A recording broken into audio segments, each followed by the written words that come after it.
कृष्ण की वाणी। बच्चे, आज जो तुम परेशान हो ना, दुखी हो ना, तुम चिंता मत करो।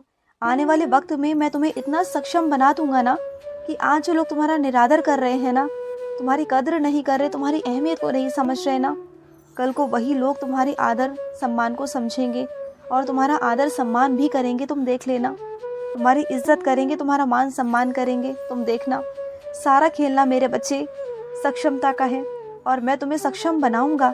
चिंता मत करो, तुम्हें तुम्हारे पाँव पर मैं खड़ा करूंगा, तुम्हारा कृष्ण करेगा। तुम बिल्कुल भी चिंता मत करना, बिल्कुल भी नहीं। और सुनो, तुम जो मुझे पहले गर्म दूध देते थे ना, तो अब गर्म मत देना मेरे बच्चे, अब मुझे ठंडा देना। चाहो तो उसमें तुम बर्फ़ डाल देना या फिर ठंडा रूह अफ़ज़ा बना देना या कुछ भी, या शरबत बना देना, जो तुम्हें ठीक लगे वो बना देना। चाहो तो तुम मुझे लस्सी भी पिला सकते हो, क्योंकि गर्मियाँ आ गई है ना मेरे बच्चे, तो मैं ठंडा दूध पीना पसंद करता हूँ, गर्म नहीं। और सुनो, हर दिन तो अब एक जैसा नहीं रह सकता ना मेरे बच्चे। कभी तुम्हारे पास सामग्री होगी पूजा की, कभी नहीं होगी, कभी खाना अच्छा होगा, कभी नहीं होगा। तो क्या मैंने तुमसे शिकायतें करी हैं क्या? मैं कभी तुमसे शिकायत नहीं करता कि तुम मेरे लिए दीपक ही जलाओ, या घी है तुम्हारे पास तो दीपक जलाओ। अगर नहीं भी है, जिस वक्त नहीं भी है ना, तो कोई बात नहीं ना, तो मेरे आगे धूप बत्ती जला सकते हो। अगर वो भी नहीं है तो हाथ जोड़ सकते हो ना, तो मेरी पाठ पूजा कर लो, मेरा नाम स्मरण कर लो। ज़रूरी नहीं कि तुम मेरे आगे दीपक ही जलाओ, या फिर तुम मेरे लिए सामग्री लेकर आओ, या तुम्हारे घर में अगर कुछ खाने को नहीं है, किसी दिन नहीं भी है, तो मत परेशान हुआ करो कि कान्हा की थाली में ये नहीं है। ये समझ जाओ कि अगर कान्हा की थाली में ये नहीं है तो आज कान्हा ने ही तुम्हारी थाली में नहीं रखा है। जब कान्हा तुम्हारी थाली में रखेगा तो तुम मेरी थाली में रख देना। क्या हुआ मेरे बच्चे, ये छोटी छोटी बातों को लेकर ना मत इतना सोचा विचारी किया करो, मत सोचा करो इतना। बस ये कहा करो, कान्हा जो आपकी थाली में आएगा वही मेरी थाली में आएगा। तो अगर जब मैं अपनी थाली में अच्छा रखूँगा तो तुम्हारी थाली में अपने आप अच्छा आ जाएगा। और सुनो मेरी बात को, जितना डरोगे लोग तुम्हें डराएंगे। तुम डरते क्यों हो? अकेले सड़क पर निकलने से डरते क्यों हो? अपने मुंह को ढककर क्यों निकलना चाहते हो? तुमने कुछ गलत नहीं किया मेरे बच्चे, और जिसकी जैसी सोच होगी वो वैसा ही सोचेगा ना। सोचने दो ना, तुम्हें क्या फ़र्क पड़ता है? क्यों फ़र्क पड़ता है तुम्हें? तुम्हें नहीं फ़र्क पड़ना चाहिए।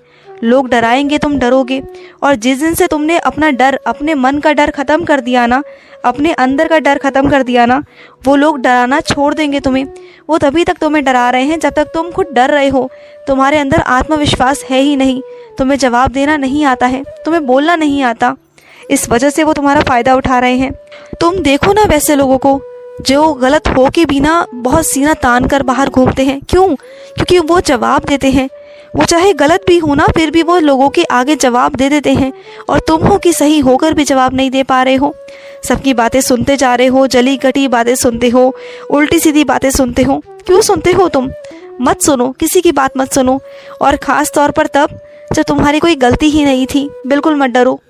और सुनो, जब भी तुम नाश्ता बनाते हो ना, डब्बा तैयार करते हो, तो एक डब्बा किसी भूखे के लिए तैयार किया करो। मेरे किसी ऐसे बच्चे को दिया करो जो भूखा हो मेरे बच्चे। जो रास्ते में तुम्हें भूखा नज़र आए ना, उस मेरे बच्चे को वो दे दिया करो। तुम ये सेवा निभाओगे ना तो मुझे बहुत अच्छा लगेगा। मुझे मालूम है कि तुम अपना ही काम बहुत मुश्किलों से कर पाते हो। तुम ये सब काम बहुत अच्छे से नहीं कर पाओगे, या फिर तुम्हारे पास वक्त नहीं होगा। लेकिन जब जब तुम्हें मौका मिले ना, 2 दिन में, 3 दिन में, महीने में, हफ्ते में, जैसा भी मौका मिले ना, तुम वैसे उस काम को ज़रूर करना, मुझे अच्छा लगेगा। और मैं अपने कुछ बच्चों से कहना चाहता हूँ कि अपने घर की सफाई करो मेरे बच्चे। तुम्हारा घर बहुत गंदा हो गया है। तुम्हारे घर में जगह जगह, कोने कोने में जाले लग रहे हैं। मंदिर का स्थान भी बहुत गंदा हुआ पड़ा है, चीज़ें उथल पुथल हुई पड़ी हैं, तो उन्हें साफ़ कर लो मेरे बच्चे। मंदिर का गंदा रहना, घर में जाले लगना, या फिर घर में गंदगी होना अच्छी बात नहीं होती मेरे बच्चे। और सुनो, अगर तुम्हारे पास कोई टूटी हुई चीज़ आ गई या पहुंच गई मेरे बच्चे, या तुमसे कोई चीज़ टूट गई ना, तो उन सब चीज़ों का वहम क्यों करते हो? क्यों इतना वहम है तुम्हारे अंदर कि ऐसा हो जाएगा, वैसे हो जाएगा, शगुन अपशगुन, इतने क्यों वहम करते हो तुम? इतने क्यों वहम है तुम्हारे अंदर? इतनी नकारात्मकता क्यों है तुम्हारे अंदर? चीज़ है मेरे बच्चे, टूट गई, गलती से हो गया तो क्या हुआ? या फिर तुम्हारे पास अगर टूटी हुई आ गई तो इसका मतलब ये थोड़ी ना है कि तुम डरोगे, परेशान हो जाओगे, वहमों में पड़ जाओगे, उल्टा सीधा सोचोगे। पता नहीं तुम्हारी सोच कहाँ से कहाँ पहुँच जाती है। कितना कुछ सोच लेते हो तुम। जो होना भी नहीं वाला ना, वो तक तुम सोचकर बैठ जाते हो और फिर खुद ही परेशान होते हो। तो मत परेशान हुआ करो, बिल्कुल मत हुआ करो। और सुनो, जो कुछ तुम नया लेने जा रहे हो ना, उस यंत्र पर ना एक काम करना, तुम वहाँ पर स्वास्तिक बनाना और वहाँ ओम लिखना। और ओम लिखने के बाद ना तुम एक काम करना, वहाँ पर एक नारियल ज़रूर फोड़ना। उसके बाद देखना कि वो काम तुम्हारा कितना सुंदर तरीके से होगा। वो जो चीज़ है ना तुम्हारे लिए, वो तुम्हारे लिए शुभ संकेत देगी आगे चलकर, देखना। और सुनो, किसी मानसिक रोगी को समझाना चाहते हो और वो नहीं समझ रहा, उसकी बातों को मनवाने के लिए, चीज़ों को करवाने के लिए ना लड़ाई झगड़ा मत करो। अकेले से कोई भी कदम मत उठाओ। उसके सगे संबंधी या परिवार वालों के साथ मिलकर ना, तभी तुम उसकी दवाइयाँ शुरू करवा सकते हो और तभी उनका इलाज भी शुरू करवा सकते हो। अकेले में ना तुम कुछ नहीं कर सकते, और अकेले करना भी मत, तुम्हारे लिए जानलेवा हो सकता है, क्योंकि वो अभी अपने आप ही में ही नहीं है, वो अभी मानसिक तनाव में है मेरे बच्चे। और उन्हें क्या पता कि वो क्या कर रहे हैं, क्यों कर रहे हैं, कैसे कर रहे हैं, किसके साथ कर रहे हैं ना, उन्हें समझ नहीं आएगा। तो तुम ना अकेले से सब कुछ मत करना, सबकी जानकारी में वो बातें होनी चाहिए, परिवार की जानकारी में वो बातें होनी चाहिए, क्योंकि सारी जिम्मेदारी तुम्हारी नहीं ना, सारा सब कुछ कल को तुम्हारे ऊपर आ जाएगा, जो मैं बिल्कुल भी नहीं चाहता, बिल्कुल नहीं चाहता। और सुनो, अगर तुम किसी पशु पक्षी को घर में रख रहे हो, उन्हें पाल रहे हो ना, तो उनकी देखभाल बहुत अच्छे से होनी चाहिए मेरे बच्चे। वो बेजुबान जानवर हैं, वो बोल नहीं सकता। अगर उनकी तबीयत ठीक नहीं है ना, तो वो बोल नहीं पाएंगे तुमसे, लेकिन तुम्हारा फ़र्ज़ बनता है कि तुम उनका ध्यान रखो। और तुम अगर उन्हें रख रहे हो, संभाल रहे हो, पाल रहे हो ना, उनकी देखभाल कर रहे हो ना, तो उनकी देखभाल तुम्हारे हाथ में है, सब कुछ तुम्हारे हाथ में है। जब तुम उनके साथ अच्छा करोगे ना, तो वो तुम्हें दुआएं देंगी। और सुनो मेरी बात, तुमने कुछ कीले और नुकीली चीज़ें ना किसी ऐसी चीज़ में रखी हुई हैं, जो अगर वहाँ से बाहर आएंगी ना, अगर वो उसमें छेद कर कर बाहर आएंगी ना, और जो उसे पकड़ेगा उसके वो हाथ में चुभ सकती हैं, उसे घाव बना सकती हैं, चीज़ें चुभ सकती हैं मेरे बच्चे। अगर तुम उसे पक्के से डब्बे में डाल दो ना, जो डब्बा थोड़ा सा सख्त हो, जिससे वो चीज़ें बाहर ना आ सकें, तो वहाँ से तुम्हें सतर्क रहना होगा। चाहे वो तुम्हारे हाथ में हो या किसी बच्चे के हाथ में हो या फिर किसी और के भी हाथ में हो ना, थोड़ा वहाँ सावधानी बरतनी बहुत ज़रूरी है मेरे बच्चे।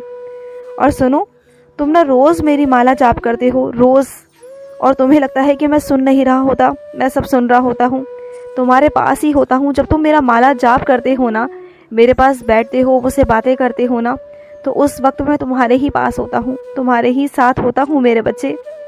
और कुछ मेरे बच्चों को ना कड़ी चावल बहुत पसंद है ना, तो तुम्हें आज एक काम करना, आज ना तुम कड़ी चावल ही बनाओ।